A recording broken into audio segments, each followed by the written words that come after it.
Виктор, добрый вечер. Вот Алексей сейчас надеется, что люди увидят, откликнутся. Как я понимаю, вы сами вели расследование. Я бы Алексею пожелал, чтобы он держался. Берите все в свои руки. Когда моя дочь пропала, я доверился правоохранительным органам. Но смотрю, проходит 2 недели, ничего такого не происходит. Я все взял в свои руки. Детализацию звонков, видеокамеры, где были установлены. Все я это лично сам делал. И пеленговал телефон, когда последний раз включался.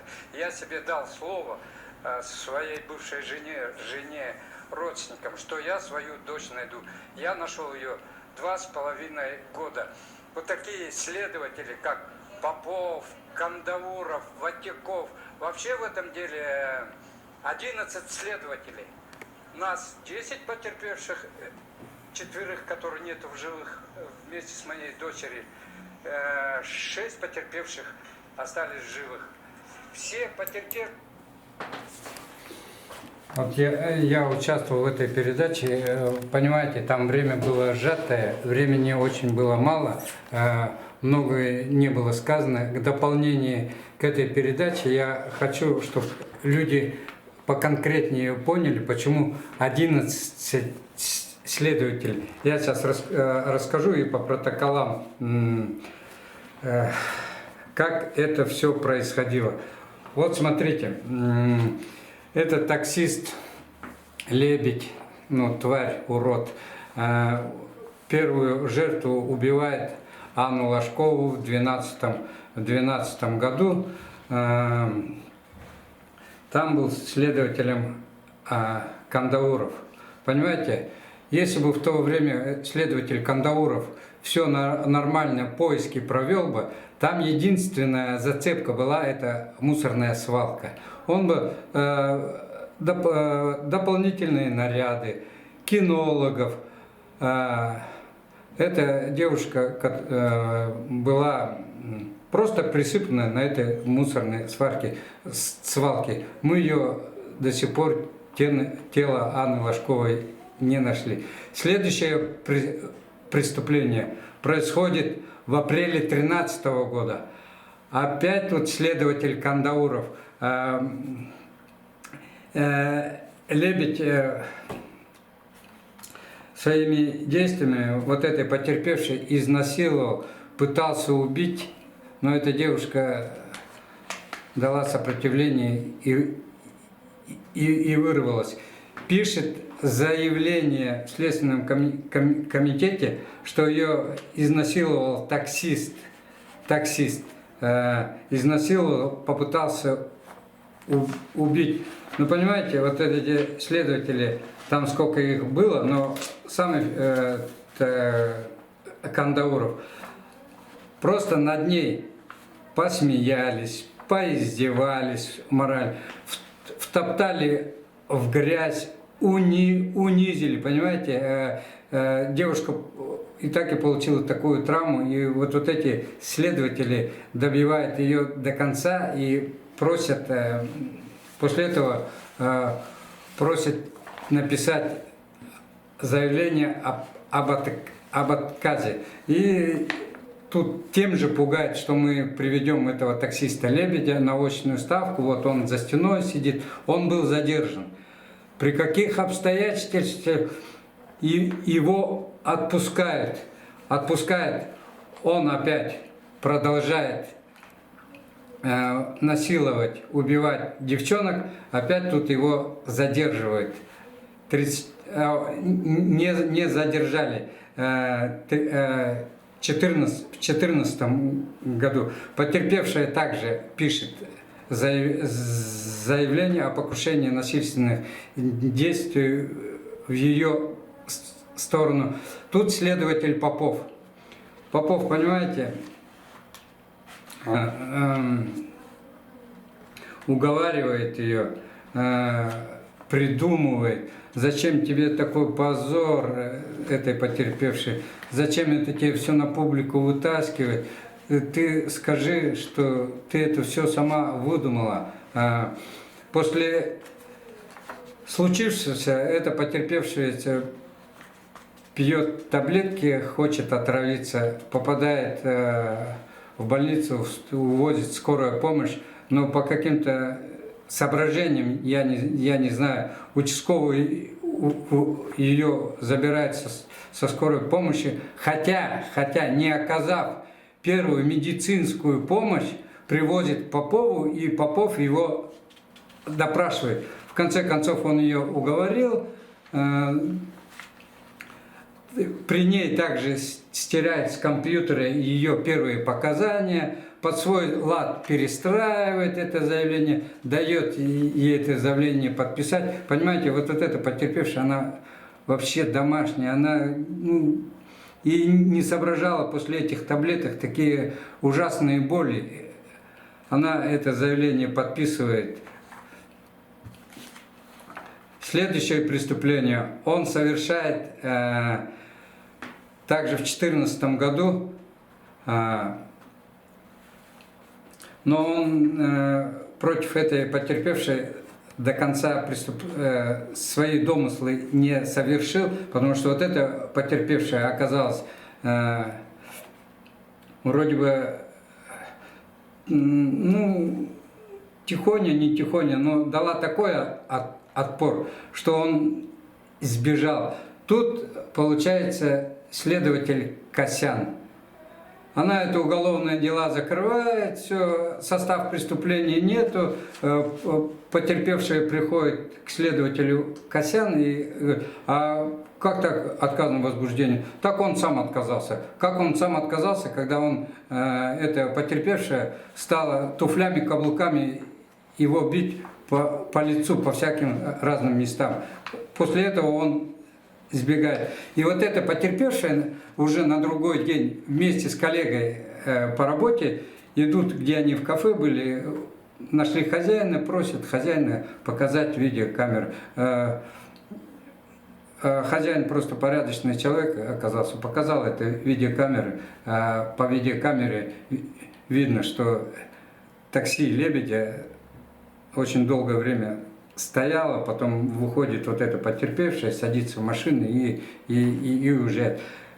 Косян, я с ней столкнулся, по моей дочери уголовное дело попало. Понимаете, я в людях разбираюсь, мне 5 минут достаточно пообщаться с человеком, и я вижу, что за человек. Когда уголовное дело моей дочери попало к Косян, там месяц, наверное, у нее был или более, я от нее сразу отказался. Но я вижу, что за следователь, что за человек. На данный момент она сейчас работает в прокуратуре. После этого этот лебедь-таксист, тварь, мразь, совершает преступление в 2015 году.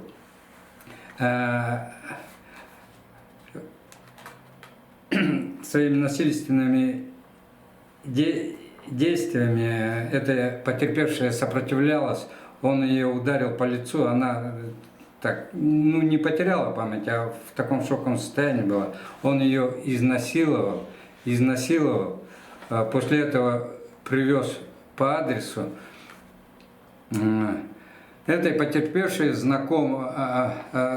знакомый выбежал, запомнил номера, звонят в милицию. То же самое происходит. Следователь Попов, опять же Попов. Ну что вы думаете, над этой потерпевшей им говорят госномер, такси Рено Логан, с какой услуги такси было это, вызван автомобиль. Также эту потерпевшую унизили, поиздевались, посмеялись, втоптали ее в грязь, она и так в шоковом состоянии. Ну, понимаете, у этих следователей, что у Попова, Кандаурова, там еще другие будут. Психология такая. И все в один голос говорят: мы это преступление не сможем раскрыть. Состава преступления нету. Ну как нету? Вот. Изнасилование, покушение на убийство, побил. Ну вот это она как мне, говорит, юридически я не подкован, мне, говорит, было быстрее бы сбежать оттуда. Вот что они там написали отказное, она подписала. Но после этого всего случившегося, я с ней встречался, она говорит, да, я буду писать на Попову заявление. Мы также приехали, я созвонился с Мамоновым, следователем по особо важным делам. Да, он говорит, Виктор Николаевич, приезжайте с потерпевшей, сейчас мы составим тут это заявление. Но этого не произошло. Следующее. Он совершает в апреле, договорю я здесь, тут то же самое задерживает этого таксиста-маньяка, убийцу, насильника, грабителя, опять же его отпускает. Хотя потерпевшие неоднократно его видят в Следственном комитете. Следующее преступление он совершает в августе против потерпевшей беременной женщины. Он также ее не насиловал, но получается, что он покушение на, как скажем, на право свободы сексуального характера против вот этой потерпевшей. Также все облапал, что-то ей подсыпал, она уснула, очнулась, она полураздетая, он везде шарит, гладит. В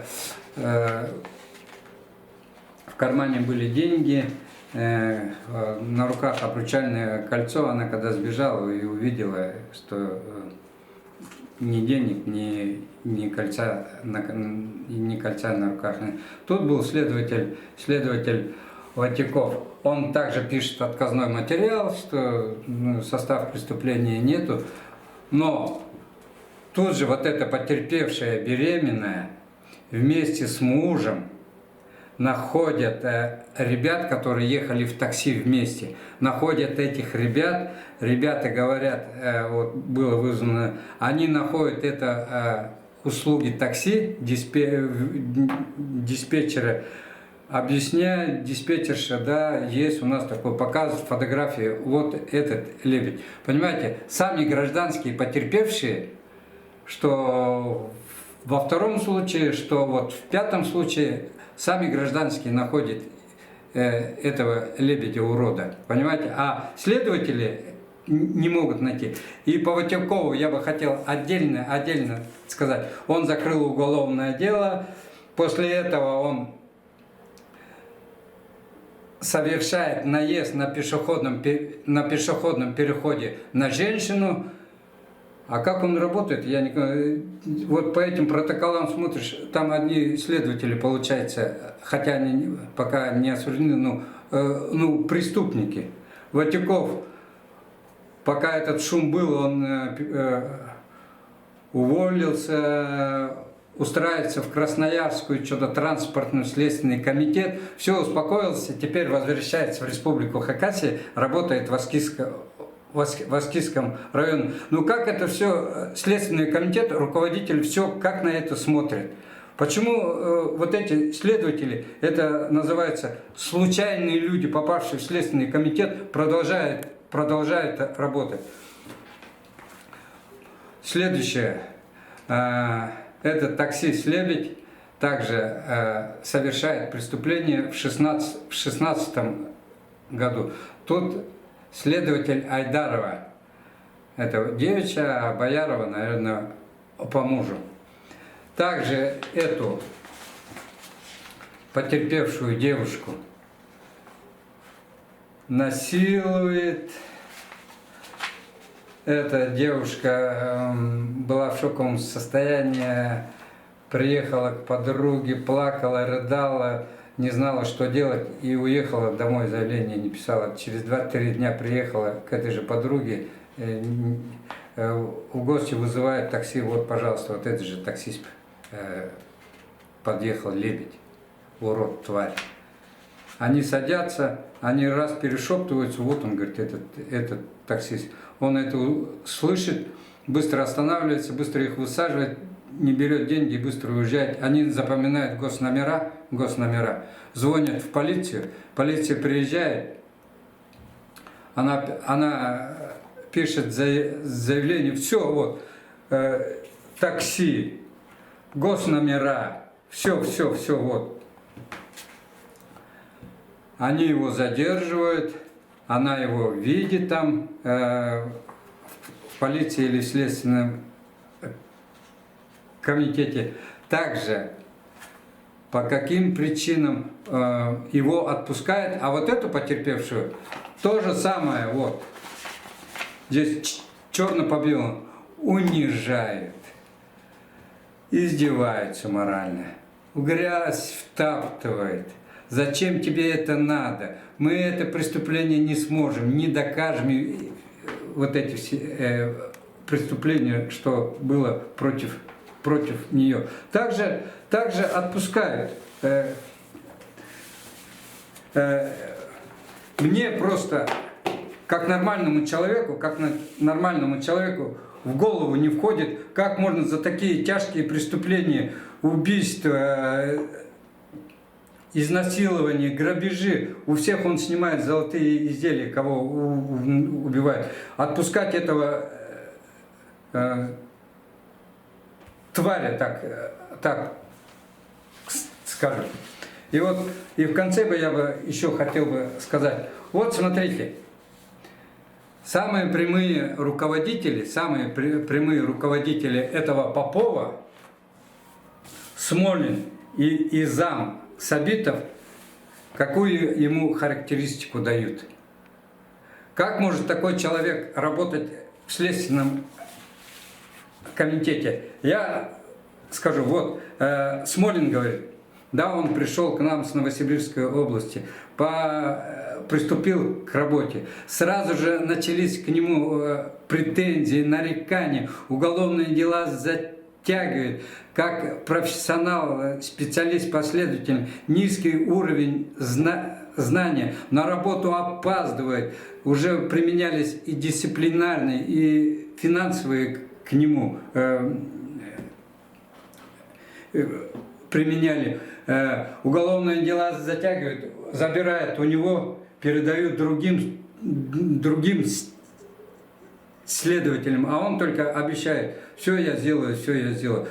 Самые простые уголовные дела он может по 6-8 месяцев. Вот, прямо вот в этих уголовных протоколах характеристику зам и прямой руководитель. Но он, так и говорят, ленивый.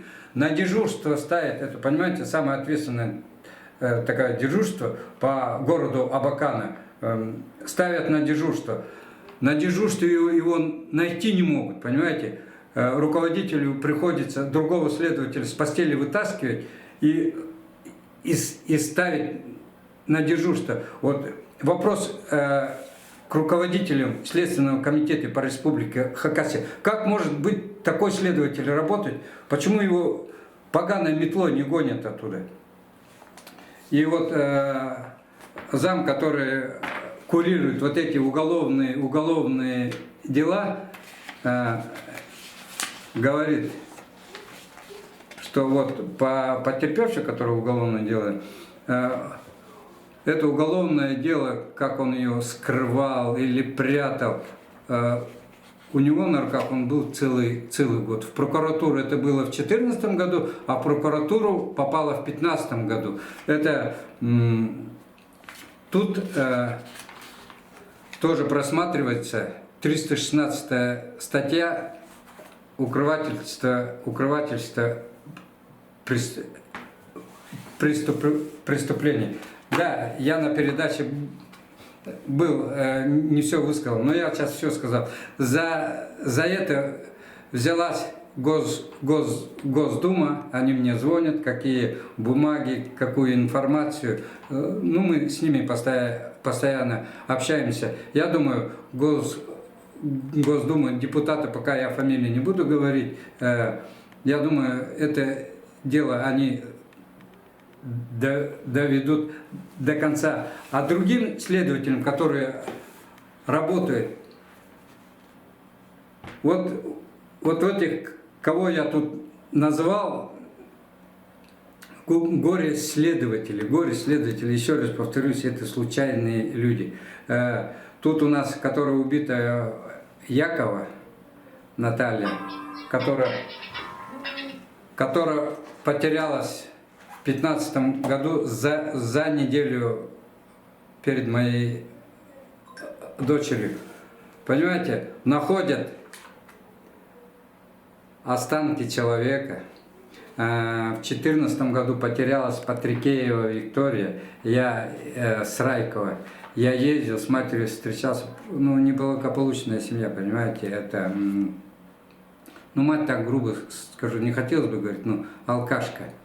Находят останки, вызывает мать эту алкашку, она по кроссовкам узнает, что это, да, это моя дочь. И понимаете, хоронят Патрикееву Викторию. А потом выясняется, что это останки-то не Патрикеева, а Патрикеева жива, здорова, бегает, прыгает, скачет и, по-моему, выпивает до сих пор. Это оказалось Яковой Наталья, а мы поисками занимаемся. Я в Следственном комитете задаю вопрос, как это все получилось, почему вы находите останки, не сделав ни ДНК, ни экспертизу. По словам алкашки матери, по кроссовкам хоронят. По-моему, у меня такая информация, по-моему, Давлетова следователь. Что вы думаете, она ответила? Она говорит, мы живем в 21 веке. Она отвечает, а я не знала, что делать надо ДНК, экспертизу. Но это вообще... Просто вот с этими уголовными делами занимаешься, читаешь, просто волосы дыбом. Что у нас следователи? Вот этих следователей, которые... Их самих всех судить надо. Они, прежде чем на работу, они дают клятву или присягу. Нарушили присягу, вот за это их только гнать надо оттуда. А они продолжают работать. Я бы хотел обратиться в Следственный комитет по Республике Хакасия, чтобы они ответили на вопрос, кто нам вернет наших дочерей, которые дети остались без матерей, сестер. Также хочу обратиться в Следственный комитет Российской Федерации к Бастрыкину.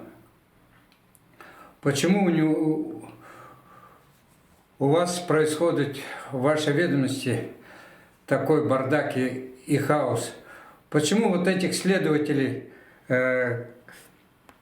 которые допустили все эти кровавые преступления по таксисту-маньяку Лебедеву, почему не происходит фильтрация? Мы уже неоднократно обращались в Следственный комитет Российской Федерации к Бастрыкину, прокуратуру Российской Федерации, но никто на это не реагирует.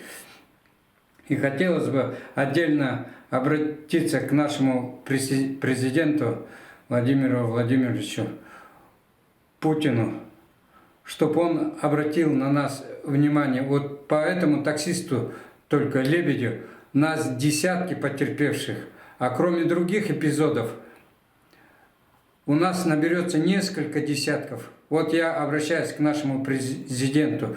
Вы же встречаетесь, да, у кого беда, пожары, наводнения, бывают хорошие достижения в спортивном плане. Вы же со всеми встречаетесь, детьми, инвалидами. Это хорошо, вы всем помогаете. Но, может быть, произойдет чудо, вы с нами бы встретились, с потерпевшими, ну вот с такими людьми, как мы, по Республике Хакасия. Мы потеряли очень своих близких, родных людей. Это моя дочь. Лично для меня, ну, у меня просто нет слов.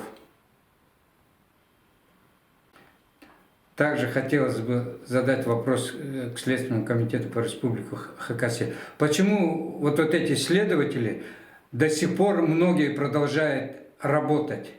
Это же они, получается, как соучастники. Они от этого таксиста Маньяка Лебедя, этого мрази, они далеко не ушли. Ну почему бы не сделать фильтрацию, гнать этих следователей поганой метлой? Они в репутацию Следственного комитета по Республике Хакасия позорное, жирное пятно поставили, а вы никаких мер против этих следователей не принимаете.